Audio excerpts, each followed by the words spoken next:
Sheena, the Sports Report Girl, here with your college football week in review. So last week, the pigskin pundits were telling us there wasn't much to get excited about heading into the weekend. It sounded logical as there wasn't even one game on the schedule between ranked opponents. Even College Game Day's Chris Fowler lamented that in his 21 years on the show, he couldn't remember another Saturday with such a boring lineup. According to Chris, college football fans deserved better. Well, Fowler, you'd think after 21 years you'd learn there's always something of interest to be found in a college football Saturday. Like them there Pirates of ye olde East Carolina.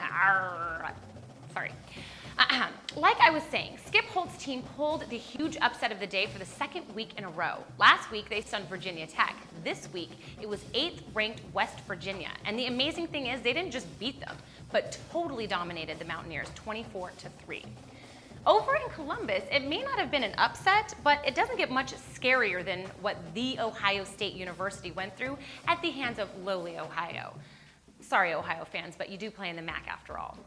After pushing the Buckeyes all over the field, the Bobcats led at the end of 3 quarters. Statistically, the two teams were in a dead heat, except for the turnovers. Were it not for Ohio's 5 giveaways, this game would have had a different outcome. I realize the Buckeyes were without Beanie Wells, but seriously, that shouldn't have mattered against a team like Ohio.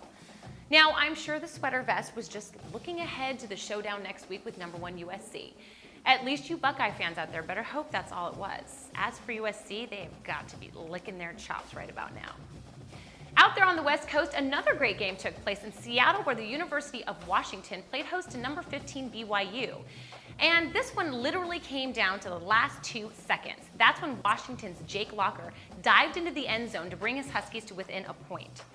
But in process, Locker was flagged for unsportsmanlike conduct when he flipped the ball over his shoulder. With the 15-yard penalty assessed on the extra point attempt, the game ended when BYU's Jan Jorgensen blocked the kick. Now, I hate to see things like this happen, but we all know the rule. And who knows, if some Husky had just blocked Mr. Scandinavia, we might be telling a different story here today. Honestly, there was a number of interesting games Saturday, like Riley Skinner leading Wake Forest to a last-second win over Mississippi, or the overtime game between Central Florida and South Florida. Even the BC Georgia Tech game was a great one. My point is, when it comes to Saturday, there is always something good going on because Saturdays are college football. Who's playing is really secondary. Okay, kids, that is it for this week, but don't forget to subscribe to our YouTube channel. There you'll find other cool videos like the Backspin, the Pro Football Week in Review, and the Fantasy Lineup. When you do subscribe, be sure to post your questions and comments or send them to srg@thesportsreportgirl.com. And of course, there is always our fan page on Facebook. See you back here next week for another edition of the College Football Week in Review.